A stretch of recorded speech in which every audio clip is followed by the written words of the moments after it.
Rupert Lowe has openly praised Tommy Robinson, commending him for his relentless efforts in exposing the grooming gang scandals that have plagued towns and cities across the UK. In a bold statement, Lowe questioned why certain members of the mainstream media, specifically singling out a smug Telegraph journalist, continue to ignore or discredit Robinson's work, despite overwhelming evidence of its impact. Speaking candidly, Lowe said that Tommy Robinson has done more than anyone else to bring national attention to the industrial-scale abuse and cover-ups that authorities had, for years, failed or refused to act on. He implied that many so-called journalists are more concerned with protecting their reputations and towing the establishment line than acknowledging the uncomfortable truth, that it was Robinson, not the political class or legacy media, who forced this issue into the spotlight through sheer determination and personal risk. Lowe's comments are a rare moment of public recognition from someone within the political sphere, and they reflect growing frustration with the media's ongoing refusal to give credit to voices outside the approved narrative, especially those who, like Robinson, have faced censorship, arrest, and vilification simply for speaking out.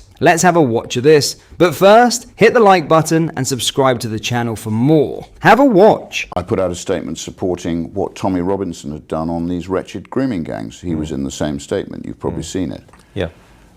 Very carefully worded. I think he's not given the credit he deserves for what he's done on this vile blot and stain on our history. There's these Pakistani rape gangs called an absolute disgrace, and they still haven't yet been dealt with. It needs to be exorcised from Britain. We'll come on to the grooming gangs. I'm absolutely irritated beyond belief about it. We'll come on to that.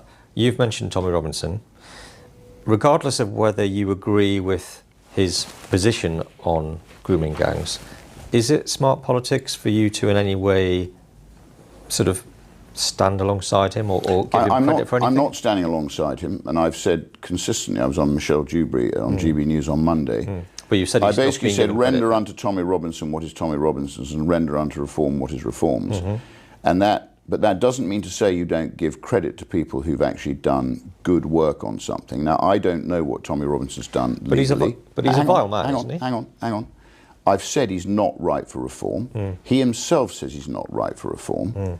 So you can try and make as much mischief as you want, but the fact of the matter is, we aren't going to come together, but that doesn't mean to say you don't give people credit for what they've done well. Even if they are pretty disgusting individuals. Well, do you think he should be denied visitation rights? Do you think he should be treated, don't you think he should be treated like everybody else in prison? Yeah, I think that, that if aren't we all equal under the law? Yes, but that doesn't mean I have to, in any way, give him credit for anything he says or does. That's a different matter. So you don't give him credit for what he's actually said and done to uncover if I was a politician, Pakistani rape gangs. If I was a politician, you can't even. Well, he's not the only person that's done that, is he? So if I was a politician, he's done more than anybody else on it. I wouldn't be. I don't think it's smart politics to give any credit to someone like Tommy Robinson. Is all I'm saying, and I'm asking you if you think it is. Well, I put it in a statement. I said he deserves credit for it, so I've done it. I wonder if you regret that. I believe in giving people credit where they're due. I believe that at the end of the day, I wasn't part of his trial. I don't know what he did or didn't do. I don't know the veracity of it. I don't know whether the state is treating him as they treat everybody else, nor do you. I think our judiciary has been probably slightly captured.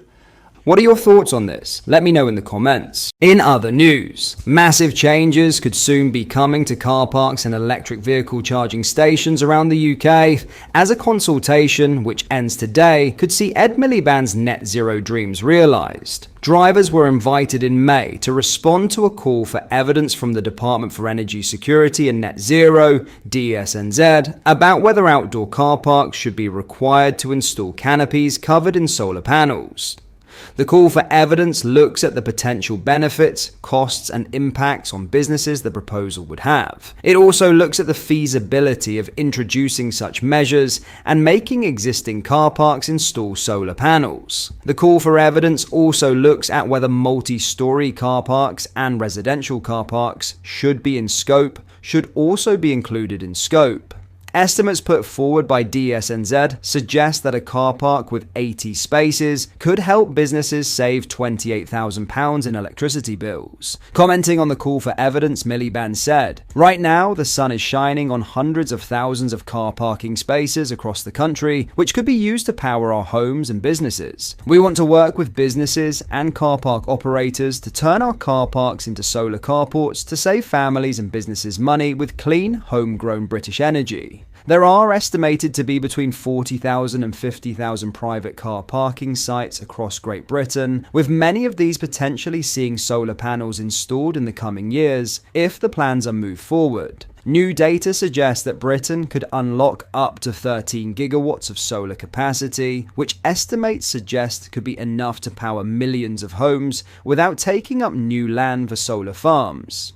The proposal from Ed Miliband takes inspiration from France and the United States. Laws were introduced in France 2 years ago that required large car parks to install solar panels. Many major supermarkets and commercial developers also introduced solar panels to their projects to provide green power and meet environmental targets. Wolf River Electric, an American solar panel company, has highlighted the benefits of such a scheme, arguing that it would not take up any extra land and repurpose existing space. They also noted that the vast majority of car parks that would be included in these new plans are already situated in areas where electricity demand is naturally higher. The consultation combines the viability of introducing solar canopies as sustainable features with the growing demand for electric vehicle chargers. At present, there are almost 81,000 EV charging points across the UK, with experts forecasting that the 100,000 target will be hit this year. The government aims to have 300,000 chargers by the end of the decade. Justin Nielsen, solar expert at Wolf River Electric, said, "Solar carports are no longer a futuristic concept. At this point, they're a practical, dual-purpose solution that addresses both energy efficiency and sustainability goals." Some may argue that the initial investment is substantial. However, the long-term savings and benefits, both financial and environmental, far outweigh the upfront costs. Solar carports exemplify how infrastructure can serve multiple purposes, providing energy, shelter, and sustainability. As we navigate the challenges of energy cost and environmental responsibility, embracing such innovative solutions is not just beneficial, but essential. Motorists have until 11:59 p.m. today, Wednesday, June 18th, to respond to the solar canopy car park call for evidence on the Gov.uk website. What are your thoughts on what we discussed in today's video? Let me know down in the comment section below. If you have not yet already, make sure you do drop a like on this video and subscribe to the channel for more British content. Thank you, take care, goodbye.